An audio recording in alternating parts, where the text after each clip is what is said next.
Now, the major formula for calculating friction is F equals to mu R.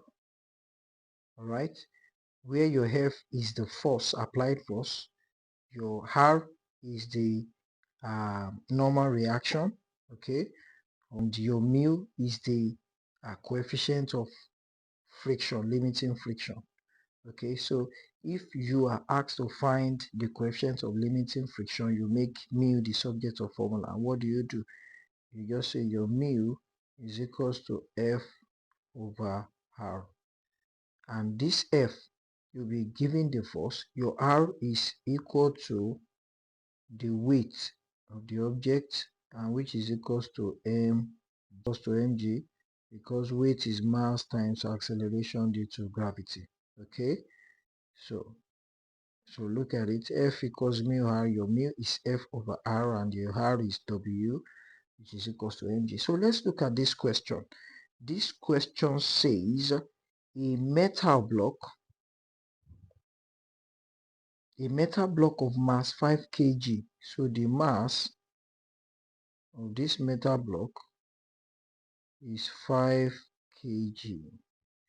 A metal block of mass 5 kg lies on a rough horizontal platform. If a horizontal force of 8 Newton applied to the block, force of 8 newtons, so the force that is applied is 8 newtons, is applied to the block through its center of mass, just slides the block on the platform, then the coefficient of limiting friction between the block and the platform is dash. So that is your mu. That's what you are looking for.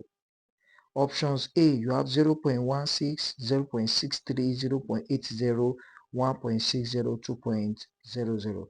Very simple. What do? Your mu is just going to be F over R, which is equals to, what is our F? 8 over, what is my R? It is mg. So the mass is 5 multiplied by 10.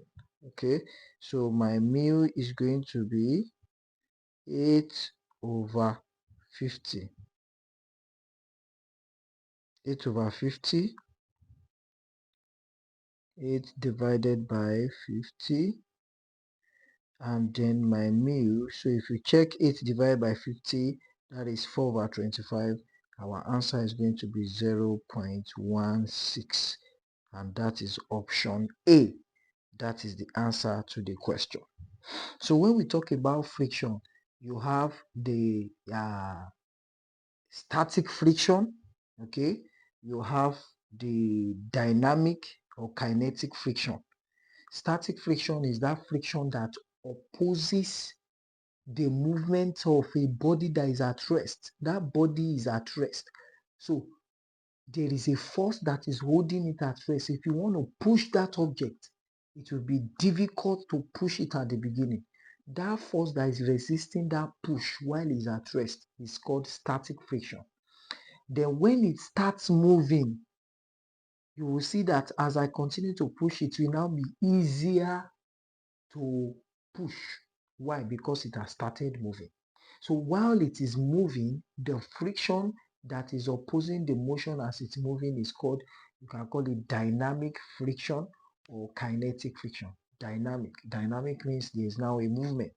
Okay, so that is that. But for your calculations, these are the things you need to know.